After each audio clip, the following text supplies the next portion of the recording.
दौंड शहरातील नगरमोरी या परिसरातील RB1 या ठिकाणी एका 70 वर्षीय वृद्ध महिलेचा निर्गुणपणे खून करण्यात आला होता।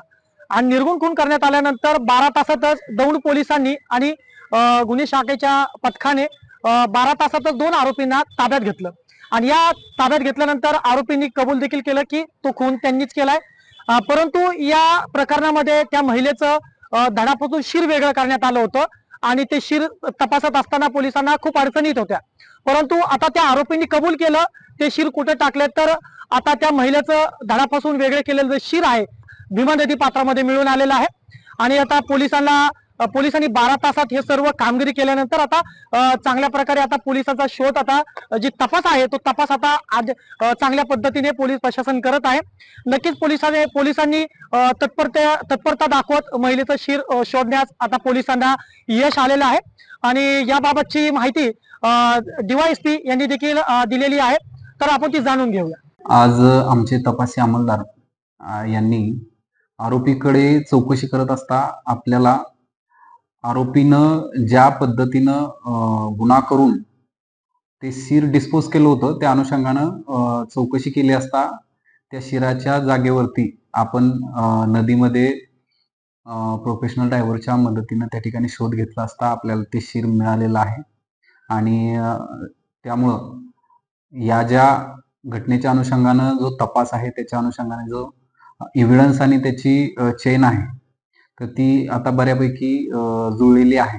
आणि त्याच्यामुळं मी आमचे सर्व अधिकारी अंमलदार IO तसेच दौंड पोलीस स्टेशनचे प्रभारी अधिकारी शेडगे साहेब या सर्वांचं मी अभिनंदन करतो की त्यांनी या गुन्ह्याच्या तपासामध्ये चांगली तत्परता दाखवून या गुन्ह्याच्या अनुषंगाने आवश्यक असणारे सर्व घटक आता लूपमध्ये आणलेले आहेत। आरोपीकडे अजून काही वेगळी काय माहिती उपलब्ध आहे त्यांच्या वागणुकीवरून, तुमच्या तपासामध्ये असं अजून कोणी असू शकतं का या सर्व घटनेमध्ये? नाही, आता तपासामध्ये ज्या गोष्टी झालेल्या आहेत तो तपासाचा भाग आहे, परंतु जेवढं झालेलं आहे त्यापैकी बऱ्यापैकी गोष्टी मी मीडियाशी ऑलरेडी कन्वे केलेल्या आहेत। तर हा ब्रुटल मर्डर दिसतोय, म्हणजे एक उद्देश ठेवून केलेला आहे की काय? कारण धडा शिर वेगळं करणं ही मानसिकता फार क्रूर आहे। काय म्हणजे त्यांच्याकडून काय झालं? हा सध्याच्या परिस्थितीमध्ये मानसिकता आणि मानसिक तणाव आणि मानसिक आजार हा बऱ्यापैकी आपल्या इकडं बऱ्याच तरुण वर्गाला तो प्रॉब्लेम जाणवत आहे। आणि हा तोच प्रकार आहे की ज्याच्यामध्ये मानसिकरित्या थोडंसं वेगळ्या पद्धतीचे ओरिएंटेशन असल्यामुळे या ठिकाणी अशा पद्धतीचा ब्रुटल मर्डर करण्यात आलेला आहे। आणि त्याच्यामध्ये मला असं वाटतं की तरुणाईचं थोडंसं स्ट्रेस असेल किंवा त्यांचं मेंटल हेल्थ असेल त्याच्यावरती थोडंसं त्यांची अवेअरनेस करणं अपेक्षित आहे।